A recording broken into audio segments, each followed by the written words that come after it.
আমরা কেউ কল্পনা করিনি এক বছরের মাথায় ওই ফেসিস্টরা আবার আমাদের মনে করে দিবে যে আমরা ফেসিস্ট, একদল ফেসিস্ট গেছি আর একদল ফেসিস্ট এখানে রেখে গিয়েছি। আমরা কেউ কল্পনা করতে পারিনি এই দেশে দাঁড়িয়ে আস্তে একটা পাথর দিয়ে একজন জলজান্ত জীবিত মানুষকে ঘুরে ঘুরে হত্যা করা হবে, রাস্তায় ফেলে নির্মমভাবে হত্যা করা হবে। এটা আমরা কেউ কল্পনা করিনি। কথা দেখি না বন্ধুরা, আমরা যারা সোশ্যাল মিডিয়ার কলারে ভিডিওটা দেখেছি, এর পাথরের প্রত্যেকটা আঘাত মনে হয় আমাদের কলিজায় দাহ করে রেখে মনে হয় যেন পাথরের দিয়ে আমাদেরকে আঘাত করা হচ্ছে। কথা দেখি না বন্ধুরা, আসলে আমি আপনাদেরকে স্মরণ করে দিতে চাই, যারা এই সন্ত্রাসীদের লালন কর্তা তারা কখনো দেশ নায়ক হতে পারে না, তারা সন্ত্রাসীদের নায়ক। কথা ঠিক না? যারা এই সাদাবাদের গডফাদার তারা কখনো দেশপ্রেমিক, দেশ নায়ক দাবি করতে পারে না, বরং তারা চাঁদাবাজদের গডফাদার দাবি করতে পারে না।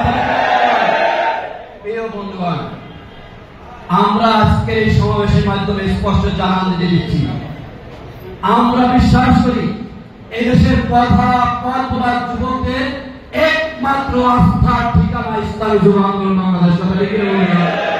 আচ্ছা, আপনাদের কাছে প্রশ্ন করি, এই জুলাই বিপ্লবে যদি কোন জাতীয় নেতা রাজপথের সম্মুখে জীবনের মায়া ত্যাগ করে রাজপথে থেকে থাকে, সে হচ্ছে পীর সাহেব জানুলাই সাহেব জানুলাই।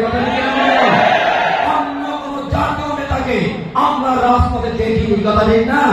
কিন্তু আপনাদেরকে প্রশ্ন রাখি, পীর সাহেব জানুলাই একজন সৈনিক, ইসলামী যুব আন্দোলন বাংলাদেশের টেকনাম থেকে তেতুলিয়া একজন কর্মী, এই এক বছরে 1 টাকার চাঁদাবাজির সাথে লিপ্ত আছে, কেউ প্রমাণ দিতে পারবেন কি বলেন? একটা মাদকের সাথে সংযুক্ত আছে, কেউ প্রমাণ দিতে পারবে বলেন? তার মানে আমরা জাতির সঙ্গে পরীক্ষায় উত্তীর্ণ হয়েছি। আমরা বুক ফুলিয়ে বলতে পারি, আগামী বাংলাদেশ বিনির্মাণে যদি ইসলামী আন্দোলনকে দায়িত্ব দেওয়া হয়, যদি ইসলামী যুব আন্দোলনের দায়িত্বশীলরা এই জাতি হাল ধরে, তাহলে এই দেশ চাঁদাবাজ মুক্ত হবে, সন্ত্রাস মুক্ত হবে, দুর্নীতি মুক্ত হবে ইনশাআল্লাহ। প্রিয় বন্ধুগণ, বর্তমানে যারা ক্ষমতার স্বাদ পাওয়ার আশা দেখছে, আমি তো মনে করি এই ঘটনার পরে তাদের মুখে যদি আর নির্বাচনের জিকির হয়, তাহলে তাদের মুখে কুলু মেখে দিতে হবে। কথা ঠিক না?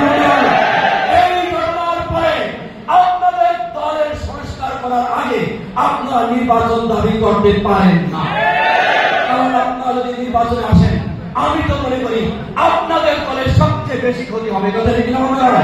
কথা ঠিক না? আর আমি আপনাদেরকে মাঝে মাঝে বলি, পিআর নির্বাচন এদেশের সবচেয়ে বেশি তরুণী বিএনপির জন্য। কথা ঠিক না? তাদের জন্য বলেন, বিএনপির জন্য বেশি তরুণী, কারণ সারা বাংলাদেশে তাদের এখন পর্যন্ত শতাধিক মানুষ দলীয় কন্দলে হত্যা হয়েছে। যদি পিআর পদ্ধতি ছাড়া গতানুগতিক পদ্ধতিতে নির্বাচন হয়, তাহলে কত হাজার নেতা কর্মী দলীয় কন্দলে হত্যা হবে, তার কোনো শেষ নাই। পিআর পদ্ধতি ছাড়া যদি নির্বাচন হয়, আমরা মুখ খুলে কথা বলতে পারি, বিশ্বাস জন্মাই সারা দেশে 300 আসনে যেখানে জাতি মনোনয়ন দেবে, সেখানে সে সুষ্ঠুভাবে নির্বাচন করবে, কোনো গ্রুপে নাই। আর আপনাদের দল যদি নির্বাচনে আসে পিআর পদ্ধতি ছাড়া বর্তমান পদ্ধতিতে, তাহলে কত নেতা গ্রুপিং হত্যা হবে। আপনাদের দলের নেতাদেরকে এই সমস্ত হত্যা থেকে, গ্রুপিং থেকে রক্ষা করতে পিআর নির্বাচন আপনাদের দাবি করা উচিত ছিল। আপনারা ভুল করেছেন।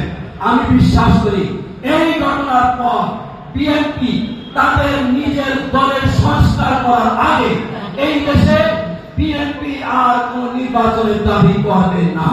এটা আমাদের সমাবেশ থেকে আমাদের প্রত্যাশা। কথা ঠিক আছে বন্ধুরা? প্রিয় বরিশালবাসী, আপনাদের উদ্দেশ্যে বলতে চাই, আমাদের নেতা, আপনাদের নেতা, বিশেষ করে বরিশাল 5 আসনে মাটিয়া মানুষের নেতা, আমাদের অহংকার, সাহেবের জন্মায় আমাদের গর্ব। কথা ঠিক আছে বন্ধুরা? জুলাই বিপ্লবের যে কারিশমাটিক নেতৃত্ব দেখেছেন, সেটা সারা বাংলাদেশে প্রশংসিত হয়েছে। কথা ঠিক না? আমি বিশ্বাস করি সাহেবের জন্মায় বরিশালে 1 টাকার চাঁদাবাজি হবে, সেটা কখনো মেনে নেওয়া যায় না। এই বরিশাল, সাহেবের জন্মায় বরিশালের মানুষ তাকিয়ে আছে শাহেকে চরমনাইয়ের দিকে। বরিশালের প্রত্যেকটা ওয়ার্ডে, প্রত্যেকটা পাড়ায় মহল্লায় মানুষ তাকিয়ে আছে শাহেকে চরমনাইয়ের নেতৃত্বের জন্য। তারা শাহেকে চরমনাইকে আগামী দিনের নেতৃত্ব তুলে দিতে চায়। কথা ঠিক না? আমি আপনাদেরকে যুবকদেরকে, বিশেষ করে বরিশালের যুবকদেরকে প্রশ্ন করতে চাই, আগামীতে শাহেকে চরমনাইকে বরিশালের 5 আসন উপহার দিতে রাজি আছি কারা কারা?